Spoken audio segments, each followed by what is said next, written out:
ਕੱਲ ਕਈ ਸਟੇਟਾਂ ਦੇ ਵਿੱਚ ਇਲੈਕਸ਼ਨ ਹੋਈ ਆ। ਪ੍ਰੈਜ਼ੀਡੈਂਟ ਟਰੰਪ ਹੁਣਾਂ ਦੀ ਸਪੋਰਟ ਵਾਲਾ ਕੈਂਡੀਡੇਟ ਮਾਈਕ ਕੋਲਿਨਸ ਉਹ ਜਾਰਜੀਆ ਦੀ ਸੀਟ ਵਿਨ ਕਰਨ ਜਾ ਰਿਹਾ ਆ। ਸੈਨੇਟ ਦੀ ਜਿਹੜੀ ਪ੍ਰਾਇਮਰੀ ਆ ਤੇ ਹੁਣ ਰਨ ਆਫ ਹੋਊਗਾ ਨਵੰਬਰ ਦੇ ਵਿੱਚ ਅਗੇਂਸਟ ਔਸਫ। ਰਿਪਰੈਜ਼ੈਂਟੇਟਿਵ ਮਾਈਕ ਕੋਲਿਨਸ ਹੁਣ ਡੈਮੋਕ੍ਰੇਟ ਸੈਨੇਟਰ ਜੌਨ ਔਸਫ ਨੂੰ ਨਵੰਬਰ ਦੇ ਵਿੱਚ ਜੋ ਆ ਉਹ ਫੇਸ ਕਰਨਗੇ। ਕੋਲਿਨਸ ਨੇ Republican senate run of Georgia ਦੇ ਵਿੱਚ ਕੱਲ ਜਿੱਤ ਲਈ ਹੈਗੀ ਆ ਤੇ ਉਹਨਾਂ ਨੇ ਡੈਰਿਕ ਡੂਲੇ ਇੱਕ ਸਾਬਕਾ ਫੁੱਟਬਾਲ ਦੇ ਕੋਚ ਆ, ਉਹਨਾਂ ਨੂੰ ਹਰਾ ਦਿੱਤਾ ਹੈਗਾ। ਸੋ ਫਾਰ ਜਿੰਨੇ ਵੀ ਪ੍ਰੈਜ਼ੀਡੈਂਟ ਟਰੰਪ ਉਹਨਾਂ ਦੇ ਜਿਹੜੇ ਜਿਨ੍ਹਾਂ ਕੈਂਡੀਡੇਟਸ ਨੂੰ ਸਪੋਰਟ ਕੀਤਾ ਵੱਖ-ਵੱਖ ਇਲੈਕਸ਼ਨਾਂ 'ਚ, ਸੋ ਰਿਪਬਲਿਕਨ ਇਹ ਕਹਿ ਰਿਹਾ ਵੀ 100% ਉਹਨਾਂ ਦੇ ਜਿਹੜੇ ਕੈਂਡੀਡੇਟ ਆ ਉਹ ਵਿਨ ਹੋਏ ਹੈਗੇ ਆ। ਸੋ ਨਵੰਬਰ ਦੀ ਜਿਹੜੀ ਇਲੈਕਸ਼ਨ ਆ ਉਹ ਬਹੁਤ ਜ਼ਿਆਦਾ ਕ੍ਰੂਸ਼ੀਅਲ ਆ। ਨਵੰਬਰ ਦੀ ਇਲੈਕਸ਼ਨ ਦੇ ਵਿੱਚ ਹੁਣ ਪਤਾ ਚੱਲੂਗਾ ਵੀ ਕਾਂਗਰਸ ਤੇ ਸੈਨੇਟ ਕਿਹਦੇ ਵੱਲ ਜਾਂਦੀ ਹੈਗੀ ਆ। ਜੀ ਬਿਲਕੁਲ। ਸੋ ਇੱਥੇ ਟਰੰਪ ਵਰਸਸ ਕੈਂਪ ਦੇ ਤੌਰ ਦੇ ਉੱਤੇ ਦੇਖਿਆ ਜਾ ਰਿਹਾ ਸੀ, ਕਿਉਂਕਿ ਡੈਰਕ ਡੂਲੀ ਨੂੰ ਜੀਓਪੀ ਦੇ ਵੱਲੋਂ ਉੱਥੋਂ ਦੇ ਗਵਰਨਰ ਨੇ ਸਪੋਰਟ ਕੀਤਾ ਸੀ, ਐਂਡੋਰਸ ਕੀਤਾ ਸੀਗਾ, ਤੇ ਮਾਈਕ ਕੋਲਿਨਸ ਨੂੰ ਟਰੰਪ ਹੁਣਾਂ ਨੇ ਜਿਹੜਾ ਉਹ ਸਪੋਰਟ ਕੀਤਾ ਸੀਗਾ। ਸੋ ਜਾਰਜੀਆ ਦੀਆਂ ਜਿਹੜੀਆਂ ਸੈਨੇਟ ਦੀਆਂ ਸੀਟਸ ਨੇ, ਜਾਂ ਉੱਥੇ ਵੈਸੇ ਵੀ ਓਵਰਆਲ ਯੂਐਸਟੀ ਸੈਨੇਟ ਦੀ ਸੀਟ ਕਾਫੀ ਜ਼ਿਆਦਾ ਇਹ ਦੇਖਣ ਵਾਲੀ ਜਿਹੜੀ ਉਹ ਰਹੇਗੀ ਵੀ ਕੀ ਉੱਥੇ ਆਪਣੀ ਮੈਜੋਰਟੀ ਨੂੰ ਮਜ਼ਬੂਤ ਕਰ ਸਕਣਗੇ ਰਿਪਬਲਿਕਨਸ, ਜਾਂ ਜਿਹੜੇ ਡੈਮੋਕ੍ਰੇਟ ਵਾਲੇ ਉਹਨਾਂ ਨੂੰ ਉੱਥੇ ਜਿਹੜੀ ਉਹ ਟੱਕਰ ਦੇ ਸਕਣਗੇ। ਔਸਫ ਇਸ ਮੌਕੇ ਮੌਜੂਦਾ ਜਾਰਜੀਆ ਦੇ ਜਿਹੜੇ ਉਹ ਸੈਨੇਟਰ ਹੈਗੇ ਨੇ ਤੇ ਉਹ ਰੀ ਇਲੈਕਸ਼ਨ ਦੇ ਲਈ ਆ। ਸੋ ਹੁਣ ਉਹਨਾਂ ਦਾ ਸਾਹਮਣਾ ਕੋਲਿਨਸ ਦੇ ਨਾਲ ਜਾਰਜੀਆ ਦੇ ਵਿੱਚ ਜਿਹੜਾ ਉਹ ਹੋਵੇਗਾ। ਸੋ ਕਾਫੀ ਜਿਹੜੀਆਂ ਚੀਜ਼ਾਂ ਇਸ ਟਾਈਮ ਚੱਲ ਰਹੀਆਂ ਆ।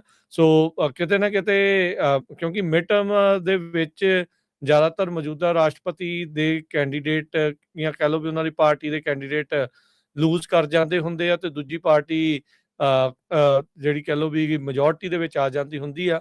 ਕਿ ਇਸ ਵਾਰ ਇਦਾਂ ਹੋਊਗਾ, ਜਾਂ ਫਿਰ ਟਰੰਪ ਹੁਣੀ ਬਾਜੀ ਜਿਹੜੀ ਉਹ ਮਾਰ ਸਕਦੇ ਆ, ਜੀਓਪੀ ਬਾਜੀ ਮਾਰ ਸਕਦੀ ਆ?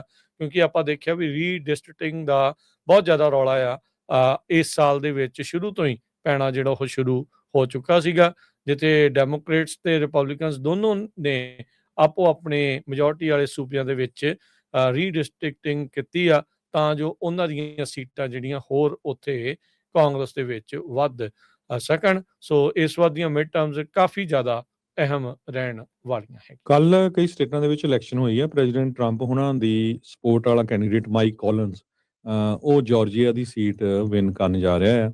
ਸੈਨੇਟ ਦੀ ਜਿਹੜੀ ਪ੍ਰਾਇਮਰੀ ਆ ਤੇ ਹੁਣ ਰਨ ਆਫ ਹੋਊਗਾ ਨਵੰਬਰ ਦੇ ਵਿੱਚ ਅਗੇਂਸਟ ਔਸਫ। ਰਿਪਰੈਜ਼ੈਂਟੇਟਿਵ ਮਾਈਕ ਕੋਲਿਨਸ ਹੁਣ ਡੈਮੋਕ੍ਰੇਟ ਸੈਨੇਟਰ ਜੌਨ ਔਸਫ ਨੂੰ ਨਵੰਬਰ ਦੇ ਵਿੱਚ ਜੋ ਆ ਉਹ ਫੇਸ ਕਰਨਗੇ।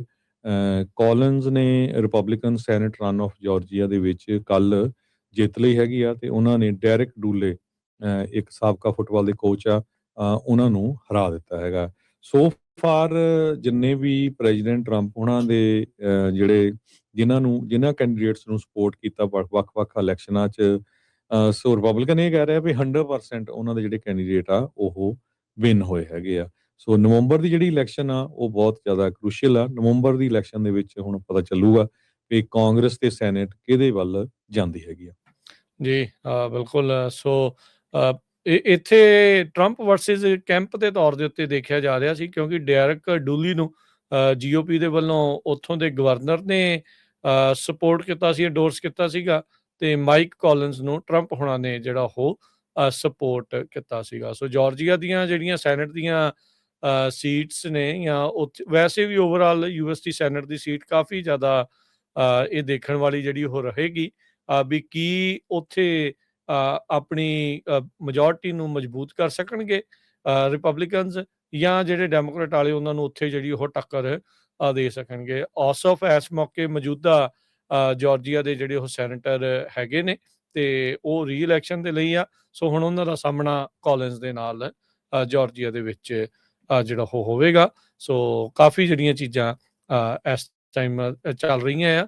ਸੋ ਕਿਤੇ ਨਾ ਕਿਤੇ ਕਿਉਂਕਿ ਮਿਡ ਟਰਮ ਦੇ ਵਿੱਚ ਜ਼ਿਆਦਾਤਰ ਮੌਜੂਦਾ ਰਾਸ਼ਟਰਪਤੀ ਦੇ ਕੈਂਡੀਡੇਟ, ਜਾਂ ਕਹਿ ਲਓ ਵੀ ਉਹਨਾਂ ਦੀ ਪਾਰਟੀ ਦੇ ਕੈਂਡੀਡੇਟ ਲੂਜ਼ ਕਰ ਜਾਂਦੇ ਹੁੰਦੇ ਆ, ਤੇ ਦੂਜੀ ਪਾਰਟੀ ਜਿਹੜੀ ਕਹਿ ਲਓ ਵੀ ਮੈਜੋਰਟੀ ਦੇ ਵਿੱਚ ਆ ਜਾਂਦੀ ਹੁੰਦੀ ਆ।